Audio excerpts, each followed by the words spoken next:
Welcome to the overview video for Parent Link for Concrete CMS. In this video, I'm going to show you how this block works and how you can put it to use on your website.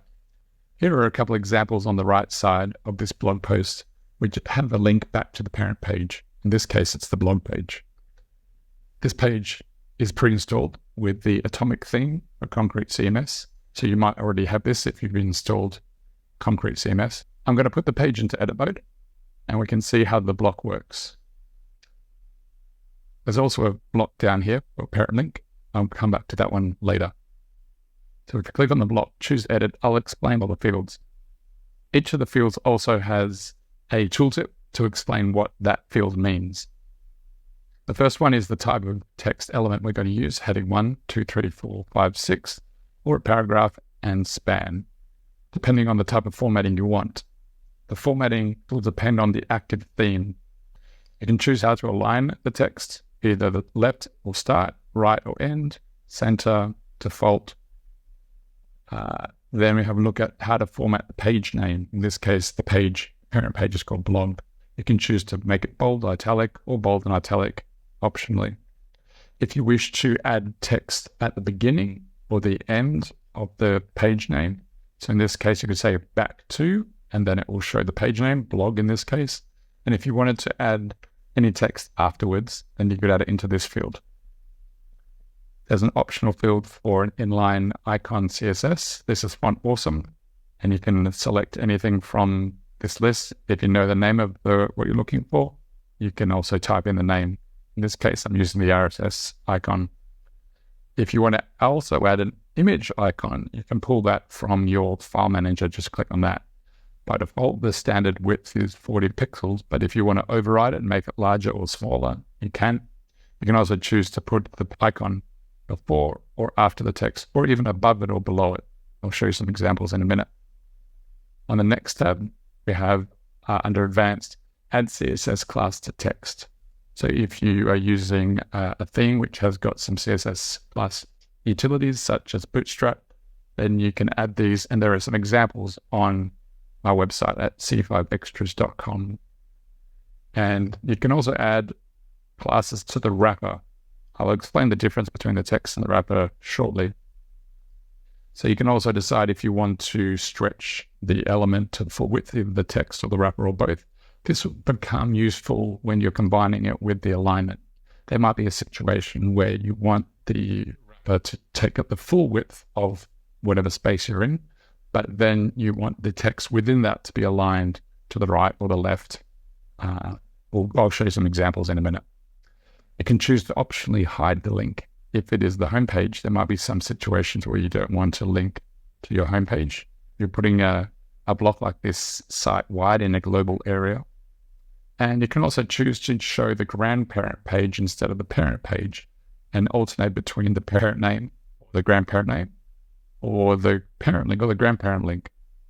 I'll show you some examples as well where that will become useful. So once you've got that saved, here's an example of the parent page block. I've also made another one here with some slightly different settings. In this case, I've used span. I haven't done any prefix or suffix. I've given it an icon, made it 30 pixels and put it above the text.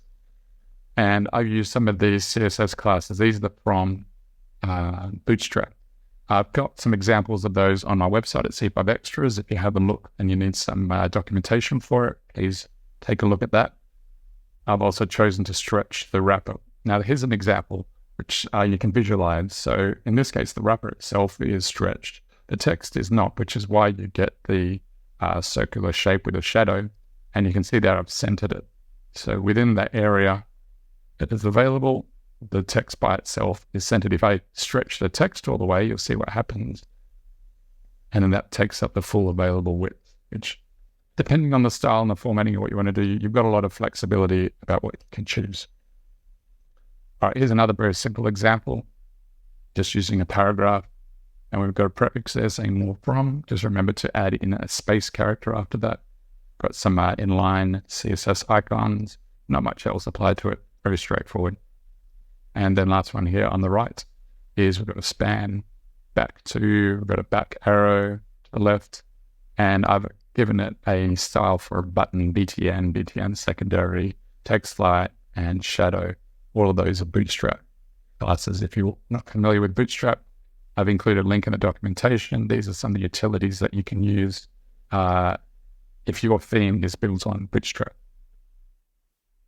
All right, now at the very bottom of the page, I've done one more example here. This is the Atomic theme, and it doesn't have a global area here, so I've created one myself. Here's a little bit of code in the right sidebar, the PHP file. You can see there's a global area called article footer I just created. You can copy this code off my website as a snippet there if you wish to use it. And once you've added that into your theme, into your template file, then you'll get an extra editable area. So you have some flexibility. Once you add it into one page like this, then it will apply everywhere across the site that same template is used. So there's the page when it's out of edit mode to help you visualize the difference between the text and the wrapper. I'll show a very quick example here. This is the wrapper. You can see the purple. That's the area that surrounds it, which is stretched to the full width. There's the link, and there is the span tag. In this case, if you're using any 1, 2, 3, so forth, then that would be, in this case, I've used span. So this way you can control the width and the stretch of the text versus the wrapping element around it. Whatever Bootstrap supports or your theme, then you can really go with it. So this is an example here of the button. The div itself is full width, the span, and it's got an icon in it. So you can see how that is structured there in the HTML code. So there you have it. That is Parent Link. I hope you find this useful. This add-on is free, and feel free to leave a positive review in the Concrete Marketplace. I hope you enjoy it. Thanks very much.